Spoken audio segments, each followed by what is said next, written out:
Welcome to a new episode of the Oh My Curry Goodness podcast. I'm your host, Hamza Islam, and my guest this week is Tukwila City Councilman Mohamed Abdi. And in case you're wondering, I'm talking about Tukwila, Washington, so all the way on the West Coast. But nevertheless, I'm very excited to talk to him. He is absolutely an amazing person in the sense that he really cares about community building. And he is someone that has had a lot of challenges.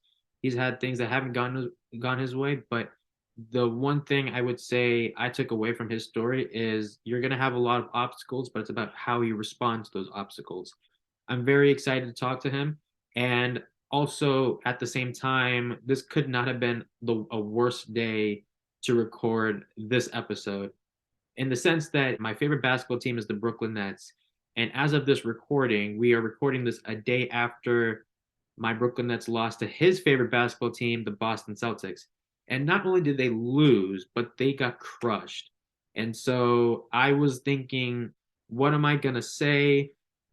It was such a bad loss. It's like, how am I supposed to be able to have a conversation with them? But at the end of the day, I thought, hey, it's just a game. We'll get them next time. But I am really excited about my guest this week. And I hope you guys are inspired by his story and whatever obstacle or whatever is going on in your personal life that or any sort of obstacle, I am confident that you are able to hopefully overcome those obstacles, as did Tukwila City Councilman Mohamed Abdi. So here's my conversation with him, and I hope you guys enjoy the episode.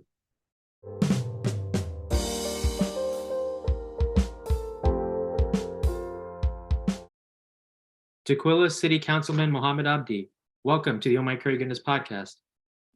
Thank you for having me, Hamza. Appreciate it, man. It's an honor. I'm not going to lie, this might be the most difficult episode I have done in the sense that we are recording this a day after your Boston Celtics destroyed my Brooklyn Nets. And I remember watching the game, and as the clock was winding down towards the end, I was thinking to myself, how am I going to be able to carry on this conversation? But but I just want to know, because obviously you're based in Tukwila, Washington, and anyone in the Washington area will be familiar with the Seattle Supersonics. But where does the Boston Celtics come from? Like, I know this might be an offensive question to you, but why not support the Oklahoma City Thunder? Where does the Boston Celtics side come from? That's a great question. That's a great question. I'm gonna give you that. So for me, the reason why I'm a Boston Celtics fan now and not the Oklahoma City Thunder is because growing up, I was a diehard Sonics fan. My favorite player was Ray Allen. Mm-hmm. So he was the guy that I idolized, looked up to. Every time, I was watching a Sonics game, my dad, he gifted me a basketball hoop in the backyard, and I would mimic Ray Allen. I wanted to become a shooter like him. So, you are what you try to portray. So for me, I didn't want to be, a point guard or a forward, nothing like that. I was just working off of just what was my capabilities and what I wanted to, be like. So Ray Allen for me I was like, I just want to be a shooter like him. So Ray Allen was my favorite player. This is way back when, some of us, we didn't even have computers, so what I did was I had a newspaper that had the whole calendar for the Sonics of that particular year. So I would stick it on my wall and I would just watch through our local channel and I wouldn't miss a game. So when Ray Allen got traded to Boston, which then helped us, eventually get Kevin Durant, I left with him as well. So I became a big fan of the big three with Paul Pierce and KG, and those are my guys. Those are my favorite, some of my honestly favorite players of all time. So yeah. Okay, you know what? In a way, I relate to that because one of my favorite players, as someone who goes to Ohio State, was D'Angelo Russell, and then there was also Karis LeVert, who was also from Ohio. So kind of that Ohio connection led me to Brooklyn Nets. So we had a tough game last time, but we're gonna make it. I'm confident that we're gonna do better than last year. But if there's one thing that I think the city of Boston and the city of Brooklyn are missing that Tukwila doesn't or is not missing is the fact that you are a city councilman for Tukwila, Washington. And I'm not saying this because you're here. I'm saying this because throughout the conversations I've had, it's evident that you are someone that is passionate about community building and someone who embraces people almost like a family in a way. And before we dive into your story, I would love to know where the community, like your where the community side of you comes from, this idea of whoever you meet, regardless if they're from the same area or not, you welcome them with open arms rather than just kind of brushing them aside. Where's that family aspect come from?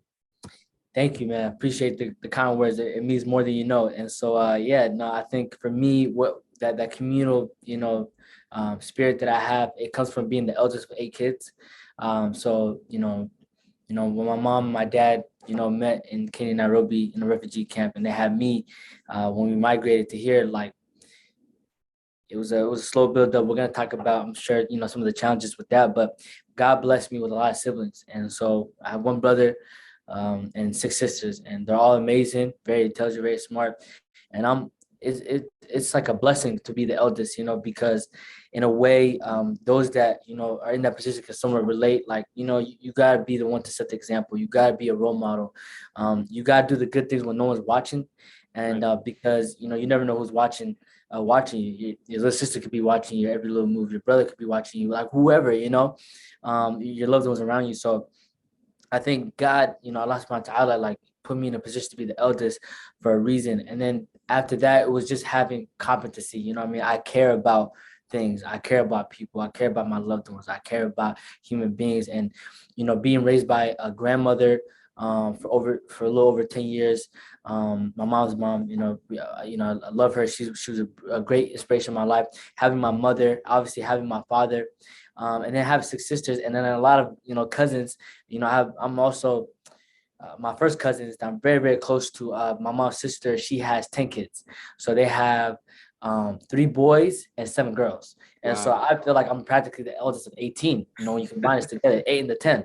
So it's not just even my siblings. I'm like their older brother. You know what I mean? And so I put it upon myself. There was a pressure there. There was a the way our parents, they raise us. They want you to just be firm, be a good person, be a leader, and it kind of just also came in within. There's some things that I had to teach myself, and yeah, I think being raised by a woman kind of raised my emotional intelligence, how to be compassionate, how to be endearing, how to be caring, because no better examples in this world are women. Period. You get those the empathy, the compassion, the sympathy from women, and then my brother, like that manhood, like I was great, and then having obviously my cousins, and then my other 2 close cousins with that. So yeah, just a good melting pot. I feel like I had a good balance growing up. Yeah. Yeah. No, and you mentioned about how you grew up, because I think, correct me if I'm wrong, you were born in Kenya, I believe, and your journey to where you are today was one of a lot of challenges growing up. You grew up from Kenya and you moved to the state of Washington, and oftentimes, and I know as someone who's a fan of basketball, you will see like how often basketball stars move from city to city, and they'll talk about their difficulties. But for you, moving from one country to another, that's a completely different scale. I mean, the closest thing I've done when it comes to moving is from one house to another, and I saw the difficulties. But from going from one country to another and in a completely different environment must be difficult. And just to give a little historical perspective for those who don't know much about different populations, I think it's the state of Washington, Minnesota, and Ohio. They have the 3 largest Somalian populations in the Yes. United States. Yep. So for you, I don't know if you remember how much you remember about this, but was moving to Kenya one of those things where it was like you had to go kind of thing, or more of like oh, we see that there's more people like us, so that's why we went. And also talk about the difficulties in moving, because everyone has their perspectives on moving from one place to another. But for you, what was the difficulty in that as well? Yeah. Great question. So the difficulty that I had, so so I was born in Kenya, Nairobi, December 16, as an infant. Came here about 4 or 5 months. That's when I came here, and the first city I moved to was Tukwila, the city that I live in right now. Mhm. And so I can't recall, of course, being that young, but growing up, right? Kindergarten, preschool, first grade, second grade. I didn't know how to speak English until I was like in the second grade. And so for me, there was a difficulty with the language barrier, the cultural barrier, because all I ever was taught at home was Somali. being a Muslim, reading the Quran, going to Tuksi, things of that nature. Right. So that was way more stronger for me as in a sense of comfort zone than me learning by English. English was the only one I was in school, but predominantly I was, raised to, speak Somali with my parents. That's what I understood. And so second grade, I just remember I was taking a lot of English language learning classes, and I was trying to get better with my fluency and everything like that. So it was hard because I was always a witty kid. Like I felt like I could be serious, but I know how to be joyful. And I was Yes. that kid that always had my hand up, raising, wanted to participate. I wanted to read the books out loud when the teacher asked, who would like to read in front of the class, like this one little line or this book right here. I always wanted to, but I felt embarrassed because I didn't know how to speak English. So I Right. just like, what's even the point? What's even the bother to do that? And I gotta give a lot of credit to both my parents. My mom was actually a volunteer at my school. She was for me and my brother when we were struggling to just get acclimated, especially me. I didn't really know the language that well. My siblings did way better at speaking English at a much younger age than I did, obviously, because they weren't dealing with some of the issues that I had. But my mom volunteered a couple days a week just to be there as a support. Head Start, preschool. So I really appreciate it. My mom was like a teacher assistant, and then my dad taught me all the ABCs and everything, how to just get better at home. You know what I mean? It was the language barrier, the culture barrier was tough, and then just I don't know, just being the kid I always wanted to be. That was tough. Yeah. Before, and I can relate to you because I grew up in that same aspect because obviously I was born in the United States, but with my parents being born in Bangladesh, I didn't learn to speak English, I think, until like first or second grade, mostly because I was just acting like more like a baby than anything else. And so yeah, it's one of those like it's difficult because it's like I'm in the same boat as you. And even today, where it's like I want to be the one presenting, I want to be the one saying or reading whatever it is, but then it's like, what if I mess up that one or two words that just ruins the whole environment? Right. But before we talk about city councilman journey, obviously as a council member, you are able to, one of your jobs is to obviously embrace your community, make sure that everyone feels welcome and that you're trying to help everyone in however way you can. But oftentimes you can't really do that unless you're able to help yourself. And you talk about how you're growing up in an environment that's different than, I guess, Kenya in a way. And you're talking about how oftentimes because you didn't learn or you didn't know English until later on in life, and some of the difficult things that or obstacles you had to overcome, how were you able to help yourself before you could help anyone else, and so that you can make sure that you're keeping yourself in check? No, that was a great question. That part is very essential. So for me, I think what helped me get better, for one, I challenged myself to read books in the summer. So I was doing that. My parents put us in a lot of tutoring programs amongst all the other Somali kids like around the area. So my siblings, my cousins, we would go to tutoring centers, but they didn't really feel like a tutoring center. It was like a family. We got to go on trips. We had mentors.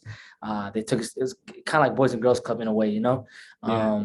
But ours was called Rewa, so it was like refugee something. But it was amazing. So being in those type of spaces definitely helped nurture what my goals was. Just to be a better speaker, a better person.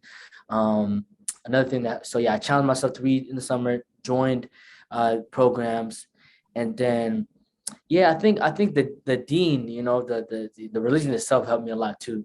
As I was growing older, I grew up with a lot of Mohammeds in my class. Have like 3, 4 others, and sometimes I'd be Mohammed A, Mohammed B, Mohammed C, or Mohammed 1, 2, 3. And I remember at times, like as a young kid, like I was like, it's kind of hard to somewhat stand out. I have the most common name in the world, Mohammed and Abdi. Those are probably like in the top 10 most common names in the world. You got too many Mohammeds in your class. All these other things, and obviously trying to get acclimated, being a better speaker. But then I did some research on my name. I just asked my mother, like, why'd you name Mohammed? And she's like, well, me and your aunt, my dad's sister, or somebody will be refer as Edo. My Edo, I love her. She they named me Mohammed because they wanted to name me after the Prophet Muhammad Sallallahu Alaihi Wasallam. Right. And so when I had the the understanding, and I could digest that. Like, I was at that age that I was like, oh, okay, there's a purpose. There's a reason why I was named this name, That's when it kind of hit me. It hit me like, oh, okay, Muhammad, like, use, you was meant to be a leader, and have a positive legacy in your community. I'm not gonna be like his status, but the prophet would want you to be the best person you could possibly be to your family, to your community, to society. And so I was like, maybe this is my calling, just to be a leader in some capacity. And being the eldest kind of started for me. And then everything else afterwards was like, okay, I just want to be involved in leadership role. So I think I just challenged myself, Muhammad, however I could do that. That made me feel the best. Like how I could help people, putting smiles on people's faces was my passion. So I started at a young age, fifth grade. I was a peer mediator. So peer mediators, kids wearing a vest and a construction hat. I was one of those kids helping the families crosswalk the street. So I did that first. That was the fifth grade. And then in middle school, I was like, we had a thing called A-team. So eighth graders were trying to help mentor upcoming sixth graders. So they just come out of elementary school. They're having summer socials where you're trying to give them orientation. They're excited to get a locker, excited to be in that middle school environment. I signed up to be an eighth grade mentor so I can help mentor the upcoming sixth graders because I enjoyed that. That made me happy, going above and beyond just going to school, those 10 months that we do, but go volunteer in the summer. I was excited to go to school. I was excited to make new friends, excited to be a mentor, did that. And then more leadership stuff followed through as I got to high school. So yeah, that's what helped me get through those tough times. A lot of people have this dream of being able to do something, whether that's being an athlete, being an entrepreneur, activist, whatever. And come to think of it, being a city councilman was something that has been a dream of yours for a very long time. I read somewhere that you were inspired because in school, you met your councilman at the time and you told him that I'm going to be a city councilman one day. And here you are now, being, I think, the youngest member of the Tukwila City Council. And I would love to know if you remember what that conversation was like. And secondly, when you're a kid, people have dreams all the time, but mostly they change because of sudden interest. So looking at those two questions, what was that conversation like and how realistic was your goal? Because I know basketball has also been a big part of your life. And I think you also wanted to be an NBA player, didn't you? Yes, I did. I did. Yeah. So, wow, that's a great question. So if I had my biggest dream to be an NBA player, just like I'm sure a lot of guys in this world, I wish Allah gave me that, that ability. Allah gave me, a ability. I was a decent player in high school. I like to hoop as a hobby, as something I like to do for fun. But yeah, no, that was if I had a dream, that was the NBA. But in the meantime, you are right. Thank you for bringing that up. You've done great research. Yeah. My the city council member that I served 36 years. His name is Joe Duffie. He's the first Black council member in my city's history. He served for 36 years. He's like a legend in our city, and he was actually a keynote speaker at my school, and I believe elementary school and middle school, and high school. So honestly, my whole childhood, like my upbringing, and I came up to him in one of those assemblies, and I said, Joe, I want to be like you when I grow up. So I want to be a councilman like you when I grow up. And he remembered that. And it was funny. He mentioned that at my launch kickoff party. And, it was just like surreal, that he remembered that I said that as a young kid, because he's met a lot of great kids in his lifetime. So he at least remembered our conversation. And yeah, like it's just the power of manifestation. Manifestation is always like a big word that I always just love, because it's like, visualizing something that you want to be one day, something that you see for yourself. You have a vision. And I did manifest, I want to become a council member. I even said it in a documentary when I was when I was 18 years old, that I've never shared to the world just yet. Like people have seen it back then, but right. I'm sure a lot of people forgot. And I'll bring that back one day once I kind of put some compilations of videos throughout my journey. But man, it's crazy. Like I was like, people come up to me all the time and they say, Mohamed, you can become a mayor, you can become a governor, you can become a city council member. And I said that verbatim. And that's just the power of Allah subhanahu wa ta'ala. Like when you have good intentions, pure intentions, and you're a dreamer, and you put the hard work behind it, Allah sees your intentions. Allah sees, your goals, and here's your du'as, and Allah gave me that ability to run one day, and luckily, get in that position. So I'm honored, to be the youngest council member ever, and in my city, and yeah, I have multiple dreams, but I'm proud to say I'm living one of them. So yeah. I want to connect back to basketball and talk about your leadership capabilities because you talked about how you wish you could become an NBA player. But oftentimes, sports, they don't just make us, obviously, there's the competitive aspect. We want to win at the end of the day. But oftentimes, we also have these soft skills that we're able to build up. And I read a story, and you might need to correct me on this, where you were part of your basketball team for your high school for 3 years. And then your senior year, you thought you were going to make it to varsity. You got cut.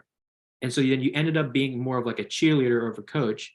But then two people, I think, from that same team, they had to like leave because they didn't have good grades. And then you came back in.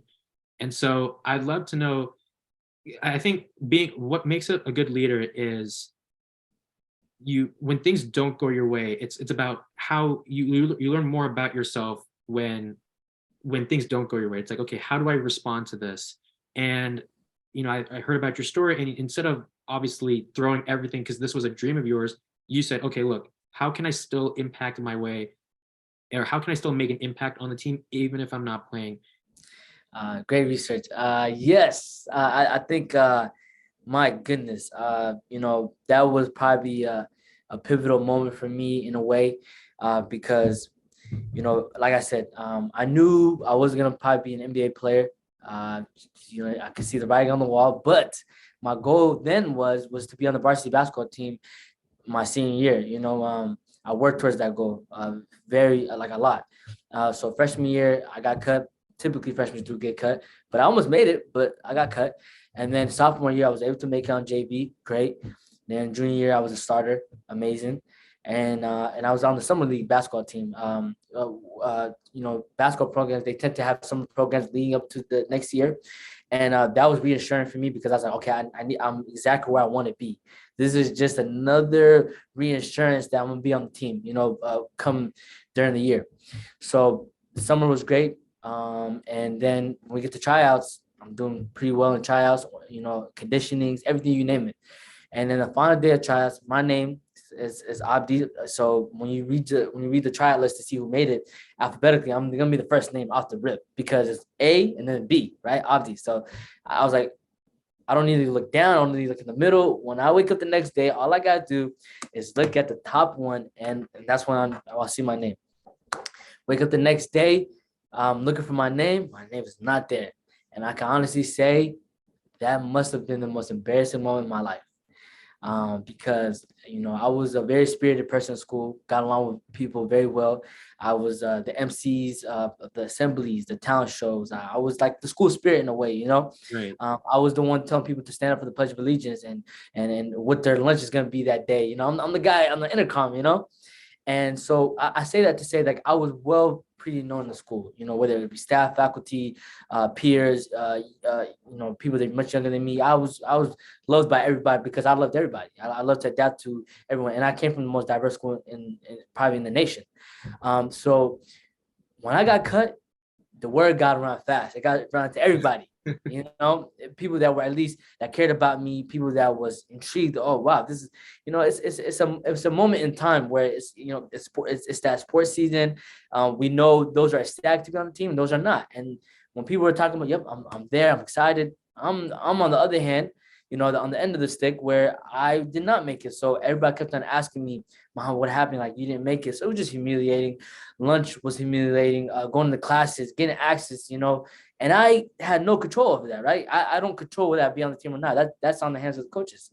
So instead of getting emotional about it, even though I was not in the sense, I didn't cry, but it did definitely, irked me, and it was frustrating, but it was disappointing. It was a big letdown. It's embarrassing. I just told myself, Mom, like, you just can't go out like that. Like, you're gonna have to be proactive about this. This is something that you want. And I gotta get some answers. I gotta know what's going on because I had excellent grades too. So I go to the coach. A couple hours later, I wait for school to end, and I just stay and I wait for the first practice to start. Before it starts, I go to their office and I tell the coach. And so at the time, it was my varsity head coach, and his dad is the assistant. So he's like a senior, and I just asked him politely. I said, "Hey, coaches, like I just want to know. I gave it. I gave my all. You guys have known me. They knew me when I was in JV. I was a part of the family. I met their kids, like the everybody. Like I felt like I was part of the family. So I was like, if we're family and my skills have gotten better, like what could possibly be the reason why I'm not on the team? Essentially. And they say, Mohamed, they got emotional. They actually cried right in front of me. The dad, the coach, they said, Mohamed, this is a tough decision. And all the years we've been coaching basketball. And they've been coaching for over a decade and some change. And they're like, this is the toughest decision we ever had to make. But we love you and we still want you to be part of the team. But we're not gonna have you travel with us. You're not officially on the roster, but we'd love to have you come to the practices. And that was such a hit to my pride. That was a hit to just everything I dreamt about, everything. And I just say, you know what? As much as I am disappointed with this decision making, like these guys are my brothers at the end of the day. The guys that made it to the team, these are my lifelong friends. These are my brothers. I'm gonna be here to support, and I'll be at the practices. So I go to the practices, and like you mentioned earlier, a couple people had Fs, and I did mention that in the meeting too. I was like, I have excellent grades, I've been great, me my years, but again, I was just trying to see how I could persuade them to be on the team. Nothing changed there. So as I go on the practices and everything like that, a week passes by. They cut some of the players, the two players.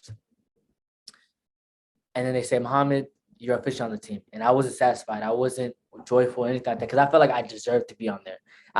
That's how much I believed in myself. I was like, Mohamed, this is not something that I should pat myself on the back. No, you worked hard to get there. It was just about time, you know what I mean? And through the grace of Allah opened that door for me. Great. Now we passed after that. Not only did I make it, but when we had to vote for team captains, I was unanimously chosen as one of the two captains of the varsity basketball team. So I share this story all the time when I speak with kids, when I speak at high schools, when I speak to someone that is feeling a little down, because that was, like I said, my biggest goal in my life. One of my biggest many goals was to be on the varsity basketball team. I envisioned that, I dreamed that, because I know I'm not gonna make it to the NBA, but I was gonna try to be one of the guys on their alma mater, their high school team. And so the fact that I got to make it to that dream, I always share the story to people. Don't give up faith. Don't give up hope, especially on yourself. If you look at my situation, I had to advocate for myself. I had to be proactive. No one spoke up for me. If I didn't speak up for myself and I was weeping and crying, that would have never happened. But me being strong-willed and having that conversation after that practice and coming to the practices, letting them know how much I love, but I just love to support my teammates, my brothers. It showed them, okay, we can give you this opportunity, And so, yeah, and then I actually ended up becoming a starter a couple games. I brought my parents to my my senior night, and that was my best game. I was the scoring leader of that game. I had like 15 points, and I never brought my mom and my dad to a basketball game ever. So it was great to know that my best ever high school game was in front of my parents at my high school arena gym. So I have the DVD and everything too. So yeah, that was cool. They gave me that as a gift, But yeah, man, just the power of not giving up, for sure. Yeah, man. No, I think that's what makes a great leader is even when things don't go your way, despite your dream, rather than taking it as a negative, you find a way. Okay, let me find a positive out of this, and I respect that out of you. And as a councilman, you are obviously someone that cares a lot about your community. You care a lot about just trying to make life better for others, even if you may not get the most benefit, as long as it helps someone else. And at the end of the day, maybe something will somehow those good things will come back to you. And oftentimes when it comes to finding the right person, and I want to talk a bit about your election because this was something I didn't know, because I always felt that you were, and obviously this is probably true, you are someone that is respected in your community, but oftentimes it may not be because of what the person's policies or vision or just the person that, or the leadership abilities that really oftentimes stick out. Unfortunately, when it comes to people of color and sometimes age, it's like that becomes the much bigger issue than the actual, like, okay, what's the actual vision?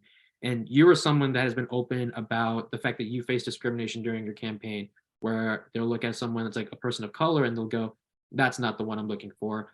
I don't know how often you dealt with the issue with age, given that you were obviously here you are as the youngest member. I don't know how much that was an issue, but definitely the person of color, the because your first name is Mohammed, because you're a Muslim, oftentimes they're like, yeah, we don't want to vote for that guy. We'd rather vote for someone who's white.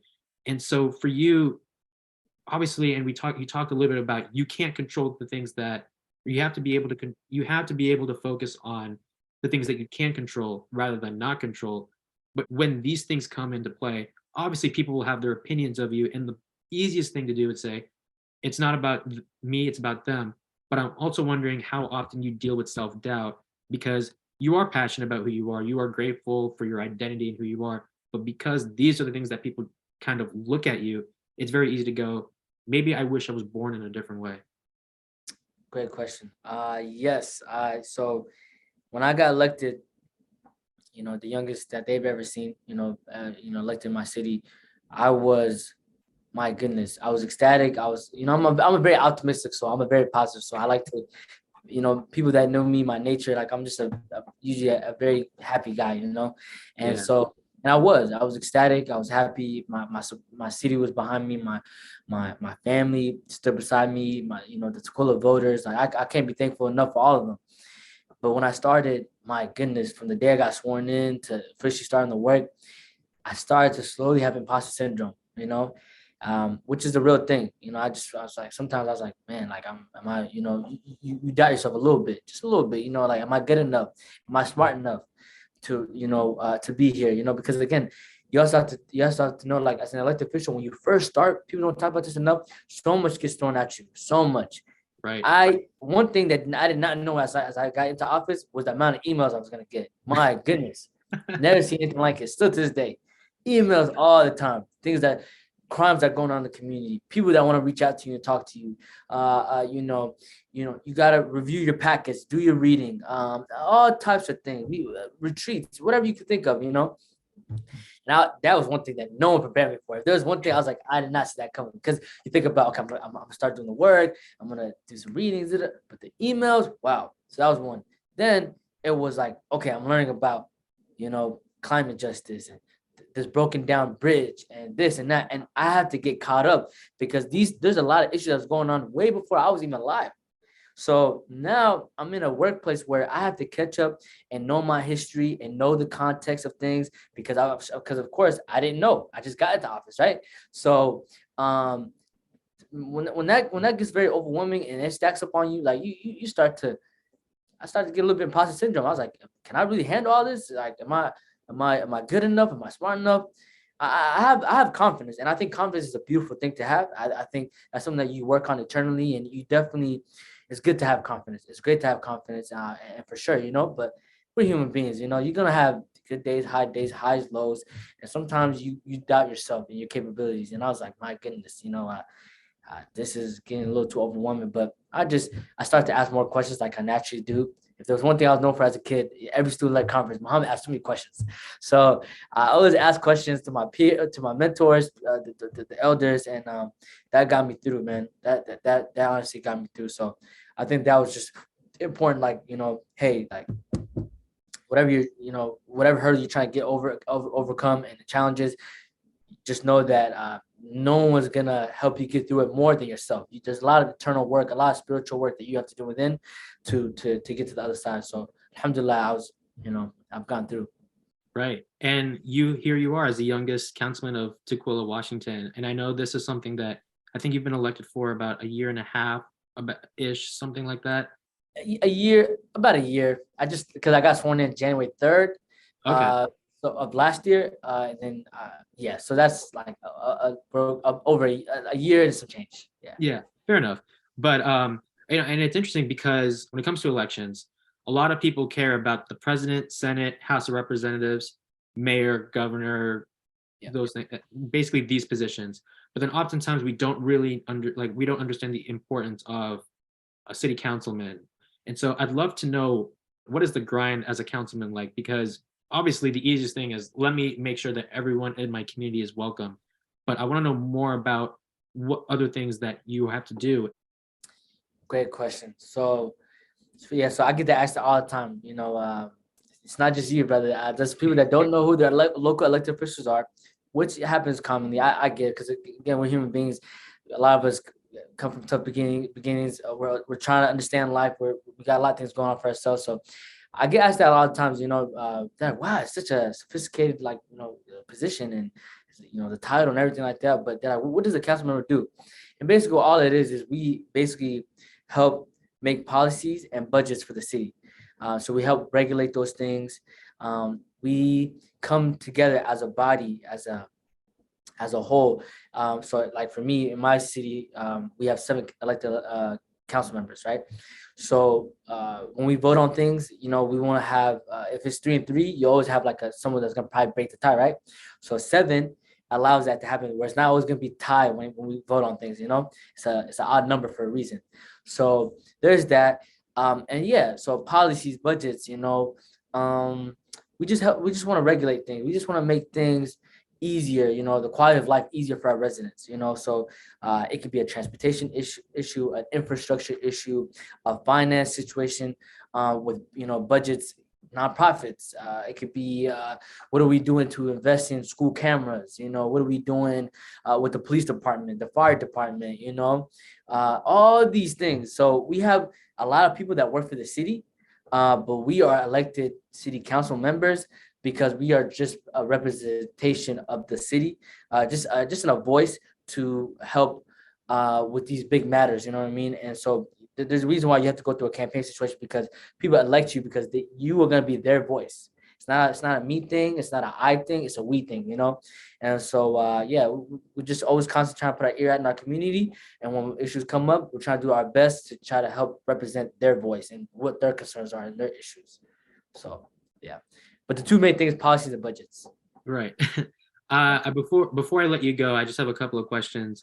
And my first thing is, you are still new into your role as a city councilman, but given that this was something that you've wanted to do since you were little, and now here you are having this position, do you feel like you've basically accomplished everything in your life, or is there something that you want to do in the future? Because you did talk about how your friends, I think when you were talking about your documentary, where people were like, you should run for mayor, you should run for governor, you should run for so-and-so. Is that idea still in play? Or do you feel like, given that what you had as a kid, you've accomplished that, and now it's almost like, let me just do this for as long as I can, and let me try to improve the lives of my community? Yeah, great question. So I'm a big dreamer. I think that's just one of my things, like my qualities. Like, I internally, I'm a dreamer, and I try to share that, and I always carry that, on my sleeve. And I think for me, this is just one of many things I wanted to be when I grow up.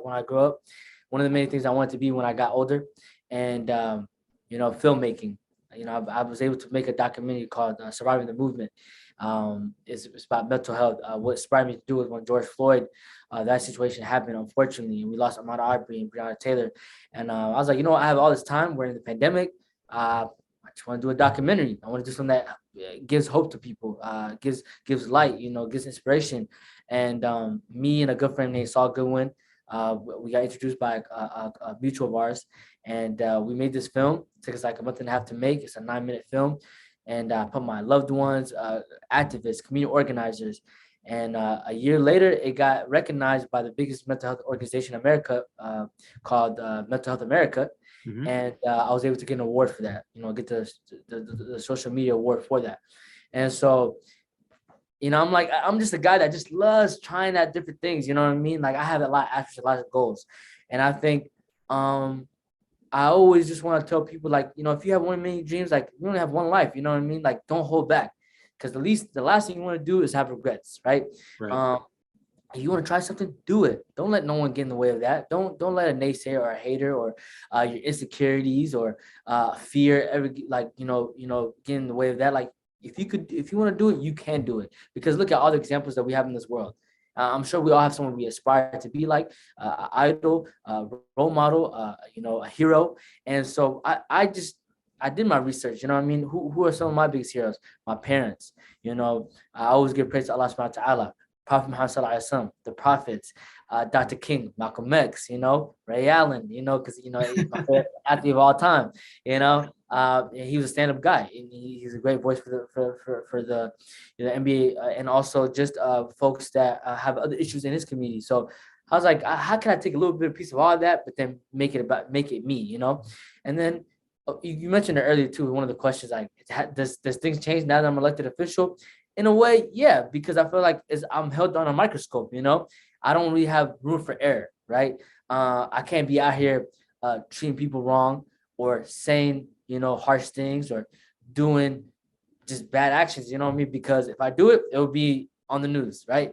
Or it will be spoken about to the Muslim community, the Seattle community, the Washington community, and then so on and so forth. And so when you are a leader, it could be at your home, it could be at your job, it could be in your city, nationally, locally, federally. It's important to know that people are always going to be watching you. So you just got to know that, just be your best at all times. Strive to be your best at all times. And that's all I always strive to be, be the best politician I could be the best Muslim I could be the best brother I could be. And then everything else will come into place, And I think Allah subhanahu wa ta'ala could be happy with that because, it's khair, khair is just like, it's good. You know what I mean? It's not anything that I think that Allah is disappointed in or is frowning upon. I'm being the best that I could be to everyone. And I'm happy to have lived a life where I don't feel like I've wronged anybody. I'm not perfect, but I don't have ill will with nobody. I don't necessarily have someone that is, that absolutely hates me. I'm sure you're gonna have people that dislike you, for whatever reason. I'm sure I have some of those as well. But but just go where the love is at. Go where the love is at. Recognize and embrace and cherish where the love is at, and everything will be good. So, my last question is about college, and I say that because you are someone. Here you are. Everything that you've dreamed of, you've been away. You've accomplished those dreams, and I know obviously, like you said, you're a dreamer, and you want to continue to find ways to not only improve yourself but improve the community. And the interesting thing about you is you went to community college, and I was listening to an interview that you did, and you talked about some of the stigmas about community college, where people will go, if you go to this, then that means you're not smart. And I grew up with that fear. So like, as someone who grew up from like 13 to 18, I was like, I got to make sure I have the best grades possible. I have the best SAT or ACT score possible.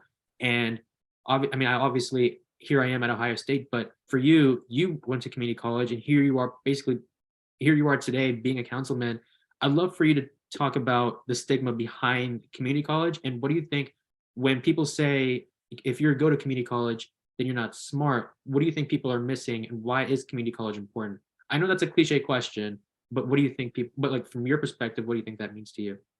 No, that's a great question. So for me, I've told, I've been having, speaking opportunities right now lately, my middle school, my high school, elementary. And I always tell these kids, like, for me, growing up, I thought community college was, if you went there, you're not that smart, because I was always conditioned and taught, go for university, go for university, go for university. And I'm also the eldest, right? So I didn't have an older sibling that I could have someone teach me the way, show me the path. I kind of had to do it on my own, but I also lean on my mentors, lean on my teachers, right? And they were always prepping me for university. And I applied for my dream school, University of Washington, Seattle, but I didn't get it, unfortunately. And I was disappointed. I was sad. That was probably the second most embarrassing moment of my life. But then I realized, you know what? First of all, Allah subhanahu wa ta'ala says everything, there's a saying, things happen for a reason, right? And I'm a firm believer that things do happen for a reason. And although I was the varsity captain basketball team, had a 3.0 GPA, I was in track and cross country and all these other things, I thought that was going to be good enough for an institution to look at me and be like, you know what, he's not a forward student, but this guy, he's well versed. He's a leader. He got a 3.0, could be a lot worse. This is good enough. But that wasn't good enough for them for whatever reason, right? So when I went to community college, I learned, wow, I actually enjoy the smaller classroom settings. I like having that intimate, relationship in those conversations with my teachers, because when you're in a university, especially a very big one, you're in a 500 student class, 400, 300. So it can get overwhelming, and you're just going to talk to a TA. And TAs are great. No knock on them, but it might not be that effective for you, depending on who you are, right? And it wasn't for me. I like to build that relationship with my teachers and stuff. So I did that for 2 years. I went to Seattle Central Community College in Capitol Hill, a city not too far from where I'm from, and it was the best decision I made in my life because my GPA went a lot higher. I went to like a 3.7. I became a better student. I just learned a lot better, and I was like, you know what, people make community college sound way worse than what it is. No, community college, sometimes it's the smartest decision you can make because financially, some of us, we can't afford to go to university. Some of us don't have financial aid right away waiting for us. Scholarships, you know what I mean? They Community colleges are made to be a lot affordable for students. And some community colleges, depending on where you're at in the world, they're free, which is even better because I believe education should be free. And I hope that's where our society goes to. But community college does not mean that you're not intelligent enough or you're not smart enough. Honestly, sometimes I've even heard from some of my university friends, it's the best decision. It's the smartest decision because you're transitioning. You're going to take your 2 years of your prerequisites and you're going to have a smoother transition to university. Whereas coming into a big school, all these students, parties, whatever the case is, just a lot of distractions, just too many distractions. I've had a lot of peers that have doubted themselves, that dropped out of university because that in itself it's a crazy experience. It has crazy ambiance, a lot of crazy things to it. You know what I mean? It's great. There's pros, but the cons can be overwhelming depending on who you are. In community college, it will just get you right. So it was the best decision I ever made. And then now I'm the first ever graduate university from my dream school, University of Washington, Seattle, in 2021. And so that's honestly one of my many proud accomplishments. Thank you, brother.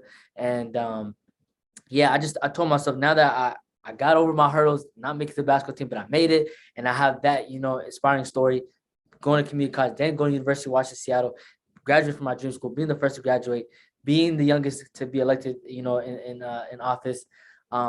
My whole purpose now, my whole story is to the young generation that I want them to know that they can achieve any of their dreams, through hard work, passion, prayer, faith, good intentions, pure intentions. Like if I could do it, they could do it, So I want my story, my purpose to be a light for them, to be a beacon of hope, to be a story of inspiration that Mohamed Abdi, this scrawny young guy who suffered imposter syndrome and, wasn't the biggest, the tallest, the fastest, the strongest, the smartest. If I could do these things in my young life, then they can too. Don't let your age ever define your capabilities because it didn't for me. No one thought a young person was going to be in office in my age in my city, let alone in most places, right? But I let them know that, hey, I felt like I was qualified. I felt like I was good enough, through this, through my work that I was doing since I was 14 in the community. And also, we need more young people to be civic engaged. We need more young people to follow their dreams, and not allow the stigma or the stereotype. You have to be older. You have to be white. You have to be a certain age, a certain look. No, you could do as young as your early 20s. So that's what my story is about. So yeah, man. And hey, I think you are an example of many people in the sense that life is not linear. There's things that it's a roller coaster ride, and there are going to be things that go your way, and there are going to be things that don't go your way. And as Rocky said in one of his 10,000 movies, it's not about how hard you get hit. It's about how hard you get hit and you keep moving forward. And you are someone that has fallen down, but you've always found a way to get back up. And honestly, I wish there were more people like you. I wish there were more people like at Ohio State. But man, thank you so much for joining the podcast. Thank you for being a great example for the youth. And it's weird because I'm 20 years old, but thank you for being a great example for me, at least, how to be a better person. And let's hope that the Nets don't have to play the Celtics in the playoffs. Oh my God. Now, hey, last year was the most funnest time, one of my most funnest times in my young life because we hadn't made it to the finals since 2010 and we lost to Kobe, RIP. But man, I didn't think we were gonna sweep you guys. I knew it was good, but honestly, even though it was a sweep, it was close games, all of them. So it wasn't like we dominated you guys, no. Hey man, Kyrie was my guy. He was obviously on my team. So I got love and respect for him. KD played for my city, right? So there's some familiarity there for me as a fan. But yeah, man, I'm dying for a championship. I want to be at the parade. I want to go to Boston again. Like I'm so serious. Like I want to turn up. Like I need that as an adult because I got that. I watched that 2017 because of course I've been watching NBA since 2004. Yeah. But I want to experience one as an adult. Oh yeah, and by the way, I know you were wrapping up and everything like that, but I have plenty of time if you still want to go on. But You're good. yeah, so I'm doing great on time. But one of your questions that you just mentioned earlier was that how was my Boston experience? Going to Boston for the playoffs. That was my first ever Celtics game I ever went to in my life. It just happens to be a playoff game. All my savings, no, whatever I saved up, hey man, I'm going. I don't care. And it was right after Jay Stan hit the buzzer beater, right? And so I was like, oh, it's a good time to go to this, game 2, and then we won. So right now we're 1-0 when I'm in TD Garden. So I'm hoping I can keep that up. But yeah, man, I'm wishing you nothing but the best with your Bucket Nets and everything. And Hamza, I just want to say thank you so much for having me. It means the absolute world. Anyone that recognizes you, sees you, reaches out to you. You was kind for me since you first reached out to me. And I was like, man, this is a good brother, man. And I love what you're doing with your show. I'm a fan. And I got to watch a little bit, a couple episodes, before I, got on this show today. And yeah, man, you're doing great, man. And I hope there's more people like you in this world too. So. Oh man, that means a lot for me, man. Thank you so much. And seriously, best of luck in the future. And I can't wait to see what's in store. Thank you, man. God bless. Thank you.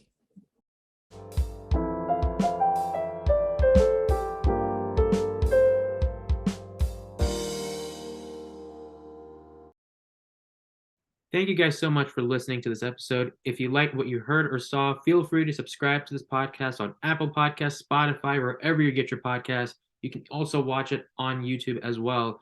And for more updates on guests, preview clips, and more information on who am I going to be talking to this month, feel free to follow us on Instagram at the OMCG Podcast. Thank you guys so much for being a supporter, and I hope to see you guys in the next episode.